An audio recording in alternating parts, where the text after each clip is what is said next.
All right, everyone. Looks like we are live. Welcome to today's episode of Musician Monday. I'm really excited for this one because I get to talk with one of my good friends, my fellow office mate in the at the office, assistant principal horn slash musician personnel, Erich Peterson.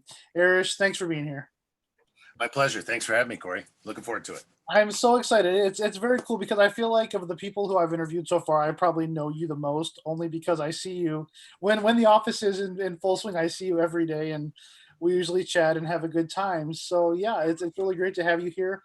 I want to remind folks that if you have questions for Erich as we go along, if there are things we talk about you want more elaboration on, if you want to know anything he can provide answers to, feel free to put them in the chat, and we'll definitely try to get to them at the end of our pre-selected Q&A here.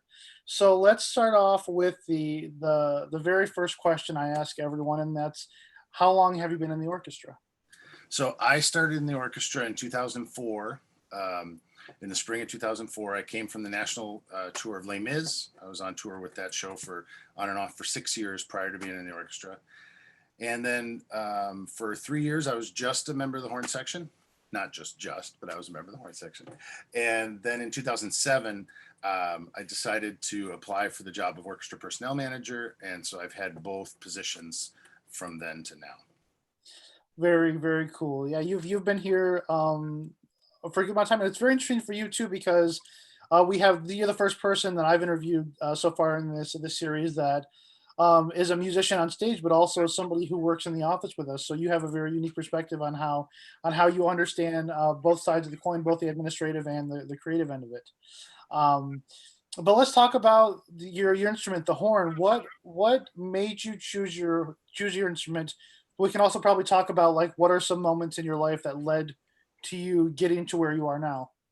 Well, music was always an important part in my house growing up. My dad always listened to music. He listened to all types of records, and we had this great LP collection. And I remember lots of symphonies, lots of classical music, but also some of the popular music of the day, Johnny Cash and and some things on but what stood out to me a lot were Beethoven symphonies. We had this mystical collection of Toscanini, NBC Symphony, Beethoven symphonies, and I couldn't touch those records. Like I could put other records on the record player, but like these Beethoven symphonies, Dad had to get them out of the box, put them on, and listen to them. And I just remember being so entranced by that sound. And we would watch a lot of orchestra performances on television. Boston Pops was on the television a lot when I was a kid, and I remember, going up to the TV and pointing at that screen and saying, "Mom, I'm going to sit right there someday. I'm going to sit right there in an orchestra." And they had their powder blue tuxedos back then and the big bow ties. But specifically the horn, I actually blame that on my mother. I went to school and we had the normal dog and pony show. The music teacher comes in, demonstrates all the instruments, gives you a list, and I bring the list of instruments home. And I said I want to play an instrument, and I wanted to play the tuba because my father was a tuba player, and he was a tuba player for the Tucson Symphony when he was in college. And then when they moved to Syracuse, New York, where I grew up, I never heard him play the tuba, but I heard lots of stories about it. And I'm like, I want to play the tuba just like my dad. My mom said, no, no, no, no, tuba's too loud. That instrument's too loud. She took the piece of paper and she looked down. She said, how about you bring home the French horn? That sounds like a nice, quiet instrument. Bring home the French horn. And so I went to school. I told Mr. O'Rourke, our band director, I said, I want to play the French horn. She gives me the case. I come home and my mom just about had a heart attack. She's like, what is that? I'm like, Mom, you told me to play the French horn. And I proceeded to become one of the louder French horn players possible just to kind of spite that. But no, that little pick set me on my path for life, and I'm eternally grateful for it. That's amazing. That's so wonderful. I love that story. If you're okay with it, I kind of want to hear. There's a very unique story you told me. I believe it was about Mahler one maybe. Huh? About, Yes. and I think this is a great story just because it's lingered in my head for the past 4 years since I first heard it. If you want to tell that story. So it can morph with the Gustav Mahler being my favorite composer, and we can talk about that later. But my private lesson teacher at the time, Bruce Bush, I worked for him at Onondaga Music. I was a little stock boy, helping to sweep the floors, and then I sold sheet music in the basement of this music store. And he was teaching me private lessons in the back room of the basement, and he would give me recordings from time to time. And I remember him saying, he says, I'm going to lay something on you. I remember the phrase he used, I'm going to lay something on you. So I want you to go home and give this a listen. And it was a yellow cassette tape. and it was a recording of Mahler's First Symphony with Claudio Abbado and the Chicago Symphony. And I remember I popped the thing into the cassette player, and it was like magic for me. And that piece is one of my favorite pieces of all time, and just rip roaring horn parts. I mean, just fantastic horn parts to play, but great music throughout the whole piece. And I would listen to that cassette tape just about every night going to bed, and I would usually fall asleep sometimes in the last movement. If I was really tired, but a lot of times I would just stay up just to finish the piece. And I wore through two copies of that cassette. I just wore them out, snapped them, get another one. And I was bound and determined that I wanted to go to Chicago. I wanted to study with Dale Clevenger, who was the principal horn on that. So I went to Northwestern, and I did. And I've had the great fortune of being able to perform with the Chicago Symphony. I got to play that piece with the Chicago Symphony as an extra, and it's one of the highlights of my career. But yeah, that little cassette tape, I can still see the yellow picture on there, the Deutsche Grammophon cassette. That was a hook, you know. That's amazing. Yeah, and we could definitely talk about Mahler too, because Mahler. What I really real quick tangent is I've been asking people if they could play another instrument. I'll ask you this question later, but a lot of people in the orchestra are saying they love to play the French horn because of of Mahler and Williams and everything. But you mentioned Mahler. Yeah. What sticks out for you from Mahler that makes it so good? I mean, obviously the brass writing. I can't say, I can't not acknowledge that the brass parts that we get to play as brass players, and especially as horn players in the symphonies and the works of Mahler, are just amazing. I mean, just some of the most rip snorting, high energy, high octane, feet to the fire type stuff. And also some of the most beautiful and tender and lyrical melodies that'll just rip your heart out. That duet with the violin and the horn in the Third Symphony, just this gorgeous little lullaby of a piece. I mean, there's so many times in Mahler's music. I'm an emotional guy. I can't watch any movies with my children without crying. Up, we were going to play with the symphony. I don't know how I was going to get through that thing without being a puddle of tears. But Mahler's music, often I find myself with tears in my eyes. I've not yet been able to play a performance of Mahler's Second Symphony without bursting into tears in the last movement, even on stage. And I remember it could be, it's sometimes distracting to my colleagues. I remember the first time I was sitting next to Rick, I warned him, he's our principal horn. And I said, Rick, watch out, I'm going to start crying.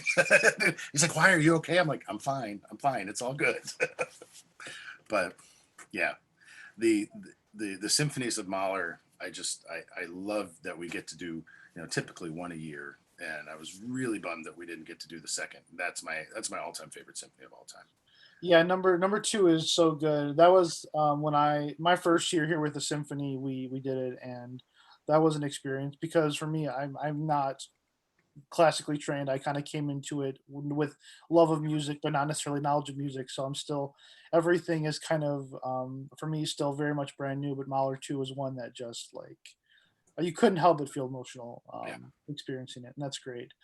So when you prepare for a concert, do you have like any sort of pre-performance rituals or traditions you do or anything to lead up to a show? I don't know about rituals or traditions for like a normal orchestra, quote unquote normal. I'm not trying to trivialize, but a normal orchestra concert. I try and make sure get as much sleep as I can and warm up and all those things that we all do as professional musicians. Before I had children, like I used to have a pretty dedicated playing routine that in order to have a really good concert, I had to do X, Y, and Z, play for 30 minutes, take a break, do this, do that, do this, do that. And then I had children and there's no time for all that. And also I had like a little bit of an epiphany that maybe I was using that more as a personal like security blanket. Mhm. And so I've gone away from that kind of rigid routine, although I do still have a practice regimen that I like to do on concert days. Um, if it's a really big concert, if it's a really important concert, I like to sneak in a nap. It's the mental energy that we need to be sharp and focused all the way from the downbeat through the end of the concert. Um, Got to have a little bit extra in the tank. So if I can sneak home from the office a little early and get a nap before the kids come home, that's maybe my number one thing. But I did have one what's funny story that Josh Lochter it brings up. He picks at me for. I played a concerto once with a Southern Illinois Music Festival down in Carbondale, Illinois, and we were doing two night performance, Friday night and Saturday night. The first night I was driving myself to the venue. I was hungry, and I went to I can't remember what restaurant it was, but I had chicken fried steak and mashed potatoes, and I ordered a glass of beer, before dinner. Played the concerto, and Josh asked, he says, "What'd you eat? Did you not, have like a salad?" And I told him what I had, and he was just mystified. He's like, "How'd you have such a heavy thing and a glass of beer before you played a concerto?" I'm like, "I don't know. I just, whatever." And so the next night, it went really well that first night. So the next night, I went back to the same restaurant. I had the exact same meal at the exact same time, so I didn't want to screw anything up. But I don't have any of those, like step on this baseline, don't step on this baseline when you come on the field type of things. But Very cool. So I have a question that's not on my list now, but you have two daughters who are on the younger side. Um, do you see any inklings that they want to be musicians one day? Do you see that? Because I know your wife is also a musician as well. yeah, without a doubt, music is very important, and they love music. And we just had the great fortune of getting a piano in the house, and they're starting to plunk around on that. And once we get past this coronavirus time, we'll get some lessons going for them. Um, and I definitely see both children as being musical, and I feel maybe Violet it is likes to do it more. Amelia likes to sing and dance. Violet's really starting to like fart around on the piano and kind of figure out things, so it's neat to see their personalities come. And Violet likes to come up. Amelia used to like to try my horns, but Violet, whenever I have the horn out, always will come up and want to toot a little on it. So maybe a little bit more of a tug there. I don't know. We'll see how they go. That's special. Yeah, my wife is a music teacher, and I, of course, work for the orchestra, and I play drums. So my son has no chance, really. I don't think I. And we bought him a drum set for his birthday, and he's Yeah, been doing on that. And so it's always interesting to see how the dynamic of what your parents do and how it kind of bleeds into your life. So that's very special, though. yeah, for sure. Um, The choices of music that they kind of gravitate toward, and it's also kind of fun. especially at that age, for sure. Yeah. So if obviously you love the horn, you live and breathe the horn. If there was another instrument in the orchestra that you could choose to play, what would it be? Do you think? It for me, it would have to be the cello, and I think that tenor voice that is so. And for me, that the horn is kind of in that range, but not fully. We kind of bridge the gap, upper and lower. But I really, really like the lower frequencies, and I really like the heartfelt tenor voice. And to hear a beautiful cello singing melody, vibrato, that really gets me, and I would like to be able to do that. Um, I think that's for sure would be the other instrument I would go to. Yeah, Personally, oh, sorry, I was just going to say selfishly, I'd like to be able to play piano or a guitar to be able to make some type of music on my own. Like I can plunk around on a piano, but I'm terrible. Um, and I really wish I would have taken piano lessons younger and stuck with it, just to be able to do something a little more accomplished by myself. Because as a horn player, everything I need other people all the time. yeah. Nobody wants to listen to horn by themselves for very long. Yeah, the horn and the cello. I've heard a lot of people, or the other musicians who aren't necessarily playing those, saying, "I wish I could play cello or horn." So that's really that's kind of unique how it's all kind of intertwining now. So obviously you listen to things besides classical music, besides symphonic music. Do you have any favorite styles of music or bands or anything that you really enjoy? I actually listen to a lot of music, although right now with the kids the age they are and the two jobs, I don't listen to a ton of extra music, and not as much as I like. A lot of JoJo Siwa and Disney songs right now in the car and in the house. But I have a little bit of a CD collection, as you can see over there. Wow. And I've got a lot of different stuff. I've got jazz. I would say would be my next go to. I really like big band. I really like that 50s, 40s, 50s, 60s era, Frank Sinatra, um, those big orchestrations, lush big band arrangements, high screaming trumpet. Um, that would probably be my go-to when I'm going to listen to something quote unquote non-classical. But believe it or not, when I have my choice, I listen to more classical music. I'll pull up CSO Radio or the Berlin Phil, their digital concert hall. I'll look for if it's something we're doing in the orchestra, I'll look to prepare by listening to that, or I'll just like look for weird things that I've never heard before. there was just a broadcast of William Schumann's Ninth Symphony by Chicago Symphony, Mhm. and I was like, "What the heck is that? Never heard it." And, I still like learning and hearing new things in my realm. But Well, one thing I noticed too, and we won't go too much into it because I know if I let us, we will go way too long. But we both share a love of John Williams. I think everyone loves John Williams to an extent, but as evidenced by our Star Wars May 4th conversation we had with Bob and Michael, um, John Williams is just a big pillar in our eyes. So yeah, without a doubt, that's as a young boy when Star Wars first came out, and then being a horn player and then being drawn to those scores, and then the horn just coming back all the time. The two kind of go together pretty easily. yes, I love it. It's so good. If you could choose another career besides being a professional musician, do you have any idea what that would be? Boy, it's tough, and there's a lot of thought. Like right now, as orchestras and musicians are silenced all around the globe, it's like, wow, what else would someone do? Hmm. I don't know. I think, in addition to performing, which obviously I really love, my other passion with music is education. So I think I would probably be a teacher or an educator. I really love working with students. I love working with my horn students and with classes and doing sectionals like with youth orchestra and groups. I think probably that.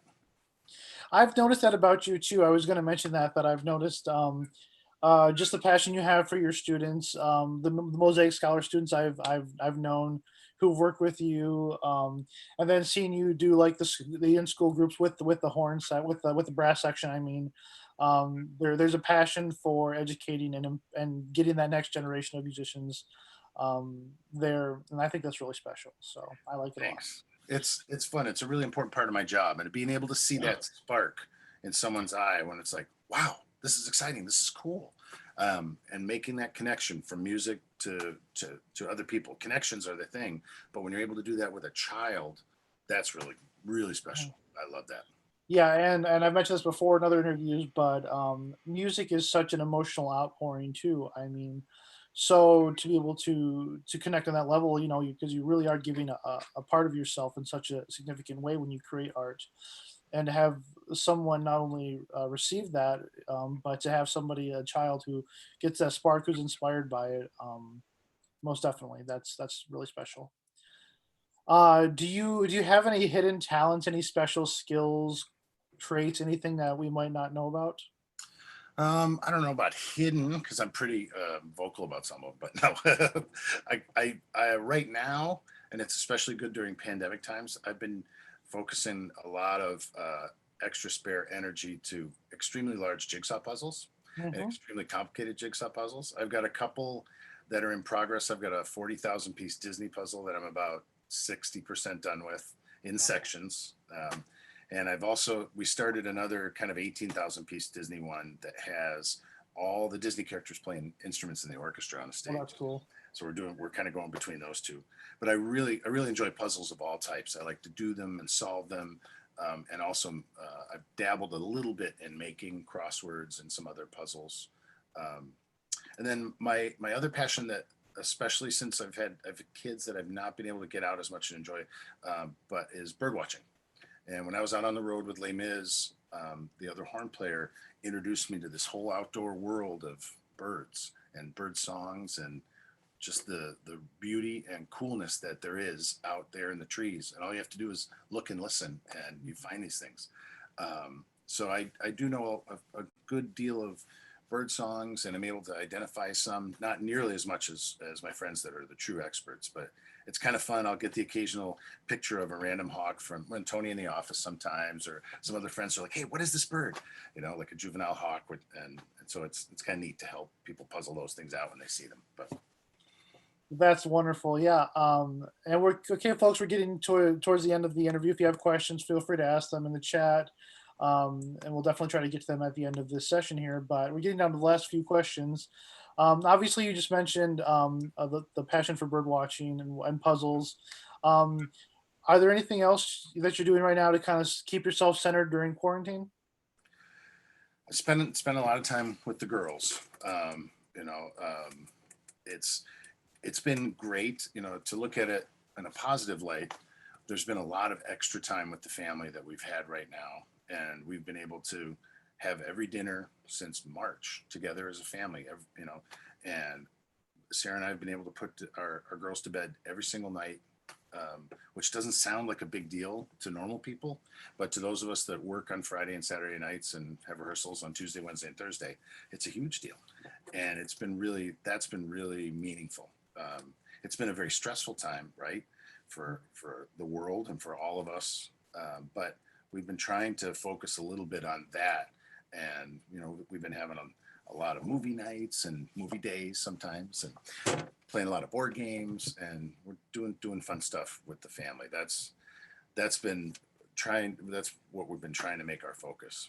And then going in the basement and doing my puzzles to kind of do a little Zen meditative experience there. Definitely, yeah. The family element's been so special for me too. Just being able to see my son, and he gets a little bummed that I'm downstairs working during the daytime, but yeah, we get to have lunch together. He gets to hang out with me after work. As soon as 5 o'clock hits, I'm up there with him, and yeah, it's the family thing is just really, I'm grateful for that I was able to unplug and reconnect in a really great way. So my last question for you is really kind of talking about memories you have with the orchestra. Any special memories? I know we just recently lost our dear friend Steve Van Ravensway last week, and so that's obviously still heavy on our hearts. And even with the passing today of Leon Fleischer, I mean, those are probably two memories you could say. I mean, but what are some memories that are significant in your head, whether it be a performance or connections you made here at the orchestra? Wow. So obviously, musically, and for our GRS family, that the two trips we made to Carnegie Hall were huge milestones for the organization, personal milestones, and those will be things that I cherish for the rest of my life. Um, but for me, you bring up Steve, and it just hits home that our job here with the Grand Rapids Symphony is not just a job; it's a family, and all of our colleagues on the stage, that they're my family. And every day, prior to COVID, I got to go to work and I got to sit on stage and sit next to these people and to make just gorgeous music with my friends and my extended family. And there's nothing better than that. There's lots of things we can choose to do for a living and for our livelihood, but I can't imagine a better situation than to have a group of loving people like this to share this experience that we all get to share, and then to share that with our audiences. Um, and then when we lose a member of the family, it's hard. Hmm. We're not related by blood, but we have bonds that are through music, and those those are the things, those little times, those interactions with everybody backstage. I mean, I could go through every single person in the orchestra, and I could get a list of the funny things that we've shared, the jokes that we've told, and a meal we've had together, a beer that we've had together, and um, that fiber of the symphony, that's my greatest memory. Yeah, I definitely noticed that too. The orchestra, they like to talk about the great things they've done, performing with the soloist or going to this location. But the common thing that I think all of you share together is that, like, the family that you have here with the orchestra. And I don't know what other orchestras are like. I'm sure they have a similar. I'm sure they have familial bonds, but I feel like there's something really special about our organization as a whole, and it could be a Midwest thing, I don't know, but there's something very significant and special with all of you, and that really reflects in your playing. Just the way everything seems so smooth and seamless, and obviously you put work into to practice, um, but there's a connection all of you share, and I think that's really special. I think it is special. I won't say it's unique to our orchestra, but I think it's heightened in our orchestra. We've got a great group of individuals, and it impacts the lives that we get to impact through our music. It helps. So yeah.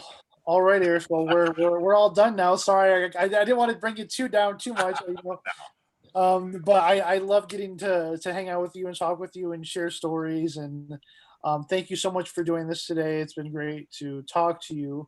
And I want to say thanks everyone for joining in, and we will see you next time. Thanks, Corey. Bye, everybody.